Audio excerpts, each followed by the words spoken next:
For this lesson, I'm going to tell you what I do to prepare for playing around the golf. Now, I know a lot of you drive to the golf course, grab your clubs, run to the tee box, take a couple practice swings, and you're ready to go. But there's three things that I try to achieve before playing around the golf. The first thing is I want to develop a rhythm. Second thing is I want to build some confidence. And the third thing is I want to get to know the golf course a little bit. So what I generally do, besides eating a good breakfast, making sure I wake up early enough, is I go to the range and I try to build a rhythm with my short irons. I don't hit any more than 25, 30 balls, but I spend about 15 of them hitting wedges, 9 irons and 8 irons, just so that it builds a rhythm and a confidence that I could bring out to the golf course. After that, I'll hit a couple of long irons and I'll end up with a few drives. But you don't want to sit there and hit drivers all day because you're going to lose confidence because it's the toughest club to hit straight.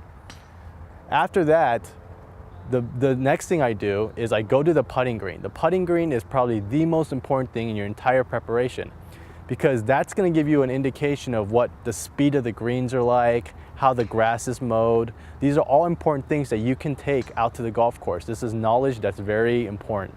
I'll hit these long putts. I'll hit about several 40-foot putts just to gauge the speed of the green, to see how an uphill putt will react, how a downhill putt will react, how putts will break.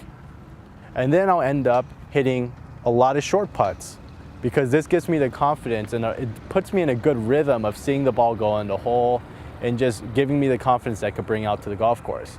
And then I'll end up with a couple 15 to 20 foot putts and I'm done with putting there. The next thing that I want to do is I want to go chip. Chipping is important because every golf course has different type of grass. And depending on the type of grass, the ball's going to react differently when you hit it. Some golf courses have thicker rough, some golf courses have thinner rough, and some golf courses have different types of grass. They have Bermuda grass, they have bent grass, and all of these, the ball reacts differently when it hits the ground and when the ball actually comes out of the rough or fairway. So you want to make sure that that's the third element of getting to know the golf course a little bit, getting to know how things react on the golf course. Because that's what you're going to be working on all day out there. So you can practice on one golf course all day, but it could be a completely different environment if you're playing a different golf course. So you just want to make sure that you develop that rhythm, you build that confidence, and that you get to know the surroundings a little. I usually break it down. If I have an hour to practice before I go play around the golf, I spend about 15 minutes hitting golf balls, 30 minutes practicing putting, and then the last 15 working on that little chipping and short game, putting the ball in different areas, different types of shots. Now that's what I do to prepare for a round of golf, but your method might be completely different, but whatever works for you, work on it and bring it out to the golf course.